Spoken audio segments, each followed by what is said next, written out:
accepté de venir participer, comme vous l'avez fait là, de si belle manière, à ce point de presse. ñu gërëm ñëpp nag sant ñëpp teewaay bi rafet na jekk na ñu gërëm leen ci sant leen ci parce que nag jamono bi ñu toll moo ko laaj. Il faut que le pays se rassemble.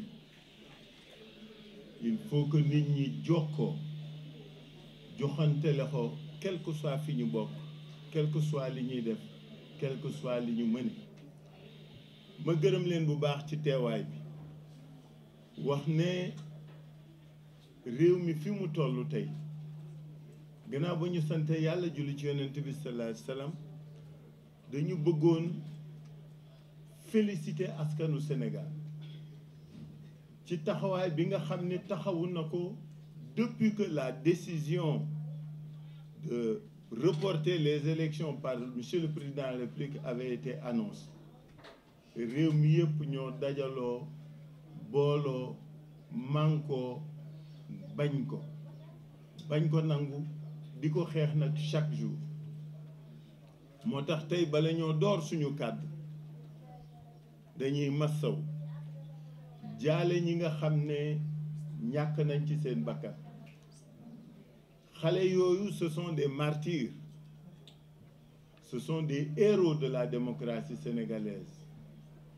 De 2021 à maintenant, combien de morts avons-nous enregistrés dans ce pays dans des luttes démocratiques? Du ñu def leneen xeex seen yelleef ak seen droit moo tax ñu ñàkk seen bakkan. Je suis sûr que ñu nga yeewoo tey aljana firdaws en tout cas yàlla na ko yàlla def parce que eux se sont sacrifiés pour que ñun ñu mën toog fii di wax tey te loolu ku nekk ci ñun waru ko fàtte.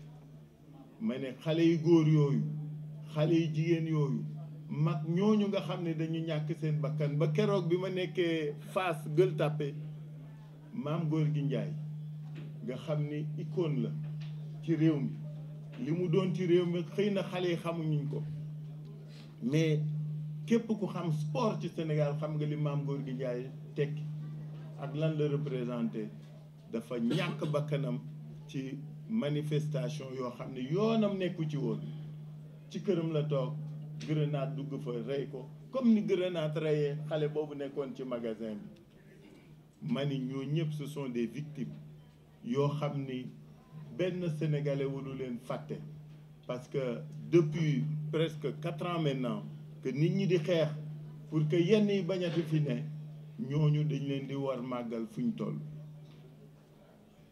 ñu màggal leen yéen it masawu leen journaliste yi sonn ngeen lool daj ngeen lu ne dund ngeen lu ne def nañ leen lu ne ñu di leen masawu mais nous vous connaissons debout déterminés constants courageux et prêts au sacrifice pour que yéen askan wi xam li xew mën bokk mën yëg mën xeex seen baat gën a jolli seen revendication gën a xame pour que démocratie bi gën a dëgër.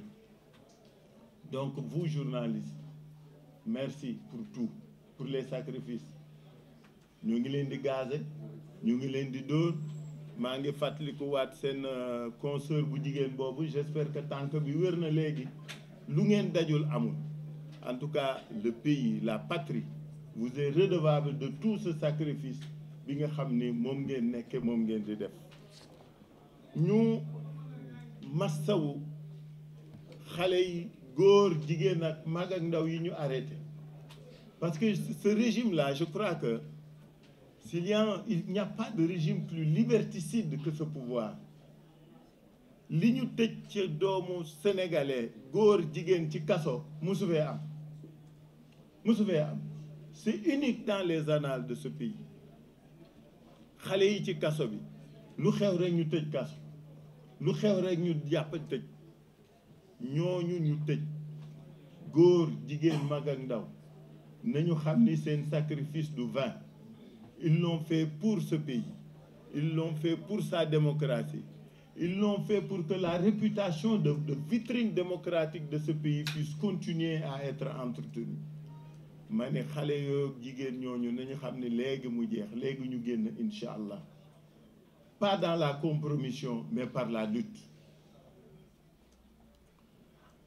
loolu lépp suñ ko fàttalikoo yenn saa yi sax metti na diis na mais dañuy bëgg a am loo xam ni kenn xamul ban sentiment la parce que lii lépp lan la doore woon.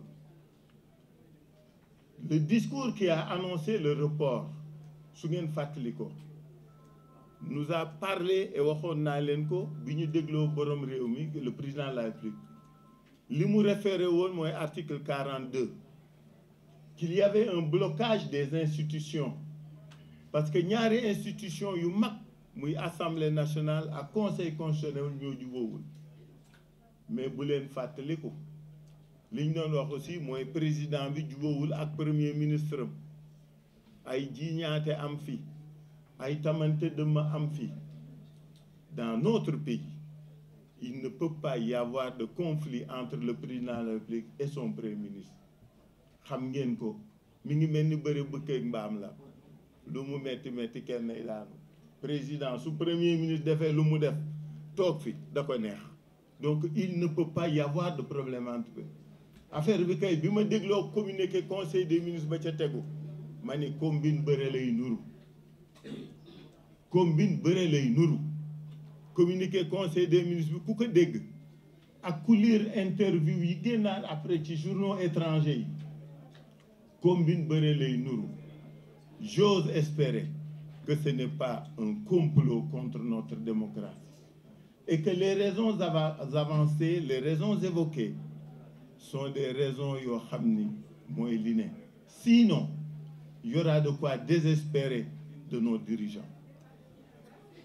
ñaareel bi ñu wax ne y a un blocage institutionnel entre l'Assemblée et le Conseil constitutionnel. su ngeen fàttalikoo dama ne assemblée ba muy créer commission d'enquête def na liggéeyam looloo ko war suñ ne wax na lii leerul am nañ droit saytu ko. conseil constitutionnel su fekkee dañ ni ko defal lii def na ko mu d'accord ñu bañ d'accord ñëpp xam nañ ni les décisions du conseil sont insusceptibles de recours. ñoom ñaar et li mu mujj wax li mu bëgg wax foofu lay mujj commission d'enquête bi nga xam ni moo servir de prétexte ñu ni xuloo boobu am na ba président jël décret ma ni commission d'enquête boobu gars yi fan lañu mujjee ku leen déggati lu ñu def quels sont les actes posés par cette commission d'enquête. Ce n'était qu'un prétexte. Je crois que ñun ñëpp d'accord nañ ci ce n'était qu'un prétexte pour def lii ñuy def sinon commission d'enquête bi déggatuñ ko ñëpp xamoon nañ ni mënul nem. Au nom de la séparation des pouvoirs députés yi mënuñu convoquer ay magistrats kooku ñëpp xam nañ ko. yéen ñëpp fàttaliku ngeen ni saa yoo mësaan def recours ci décision assemblée yóbbu ko conseil constitutionnel il se déclarait toujours incompétent. Au nom de la séparation des pouvoirs déglu nan la assemblée mën a convoquer juge boo xam ni dafay relever ci autorité beneen structure pour su defee lu dul noonu nan la ko assemblée mën wooye. affaire bi naxe mbaay la woon prétexte la woon. Et je veux que les Sénégalais se souviennent toujours que lu ñuy dal nañuy xool lan la ñuy wund lan la ñuy évoquer comme prétexte comme cause pour jéem a ñu nax parce que loolu la mujj. ma ni commission d'enquête bi sosoon lii bi taxoon lii lépp anamu lan la def yan acte la posé. Qu'est-ce que la loi reportant les élections avait à voir avec une commission d'enquête parlementaire sur des soupçons de corruption. Alors je veux que ñu xoolaat bu baax pour ngeen comprendre gars yi li ñuy def lan la nuroo dañuy foyer suñu xel à la limite on nous prend pour ce que nous ne sommes pas. loolu mooy problème. Aujourd'hui la proposition de loi qui a été votée lu ci tegu on nous annonce une autre proposition de loi pour réformer le Conseil constitutionnel, pour créer une Cour constitutionnelle.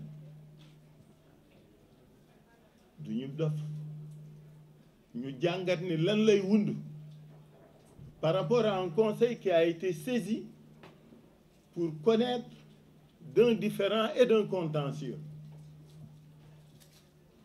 Dafay mel ni chantage wala épée de Damoclès buñ teg seen baat su ngeen nangoo ngeen des su ngeen nangoo mot. C'est ça qui est inquiétant.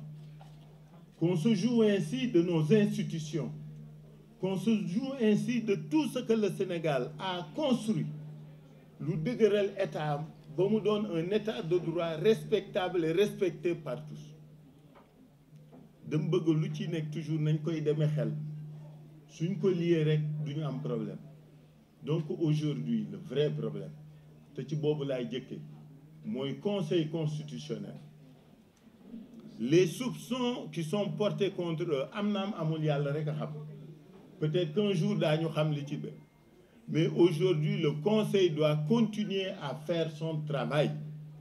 Il doit connaître des recours et bu mu ñu fi indil mukk incompétence kenn du ko nangu xel du ko nangu te duñ ko wekk fenn parce que Conseil constitutionnel dafa créer un précédent mooy 2016 yéen ñëpp yéen a ngi koy fàttaliku bi ñu demee référendum 2016 président de la République dafa waxoon ni day wàññi mandaam parce que damay contextualiser lu ne pour nit ñi bañ fàtte bi mu nee day wàññi mandaam mu bind lettre demander avis la laaj Conseil constitutionnel. Conseil constitutionnel joxewul avis décision la jël mu ne président après sax muy laawale ko ci nekk ku fi door sa mandat nga xam ñaata lay durer mënatoo ko yokk mënatoo ko wàññi kooku mooy premier enseignement bi mais deuxième enseignement bi am solo pour ñun ñi def recours mooy Conseil constitutionnel bi daan wax ni dafa incompétent pour tout ce qui concerne les lois constitutionnelles jox na boppam doole mën-mën pas-pas ak pouvoir bu mu agir sur les lois constitutionnelles la mu mën 2016 loolu la ñuy xaar mu mën 2024 donc ñu ngi leen di interpeller ñoom ñu ngi leen di wax ne la ñu defoon 2016 loolu la ñuy xaar ci ñoom bien que nag et c'est ça qui nous gêne beaucoup des jurisprudences du Conseil n'ont pas toujours été respectées yéen a ngi fàttaliku xuloowu élection législative yi sur la notion des listes complètes xam nga ndax yéen koy fàttaliku. Il y a eu une jurisprudence de 2001 du Conseil constitutionnel. Il y avait eu une jurisprudence de la Cour suprême. 2001, c'était une liste entre le PS et le PDS su ngeen fàttaliku entre man mi ak Ale Lo. 2022 élection 2021 élection locale yéen a ngi fàttaliku problème mu liste Pikine yi ak problème mu liste Kédougou où la Cour suprême a encore réitéré interprétation ou notion liste complète et pourtant ci législatif yi def na leneen loolu la ñuy bañ dañuy fàttali conseil bi ni ko la muy def nay am constance nay am cohérence nay am permanence parce que loolu mooy seen doole loolu mooy tax ñu respecter leen donc suñu premier appel ñun coalition Khalifa président c'est à l'endroit du Conseil constitutionnel pour que cette fois-ci que ñu mat li ñu doon que ñu matal li ñu leen xaare que ñu mottali li ñu leen yéene c'est-à-dire qu'il nous montre que dans ce pays nous sommes dans un état de droit et que institution bu mu mënta doon lañ la dénk di nga ko def en toute indépendance en tout cas ñu ngi leen di fàttali seen bopp di leen fàttali seen wareef di leen fàttali ni ñoom ay sénégalais lañu par de la robe yi ñuy sol et que am nañu yaakaar ni ils diront le droit cette fois-ci et dire le droit c'est rejeter la proposition de loi d'annuler la proposition de loi présentée, adoptée par l'Assemblée nationale et donner raison à la requête des deux groupes de députés que nous félicitons en passant. Nous félicitons le groupe de députés yep, Assemblée nationale ak député opposition sen taxawaay sen jëfit sen melokaan rafet na. En tout cas, nous sommes très fiers d'eux et nous sommes heureux de voir que sur l'essentiel jotee, quelles que soient les différences et les divergences, nit ñi daañu jàpp loolu doon say xeexandoo.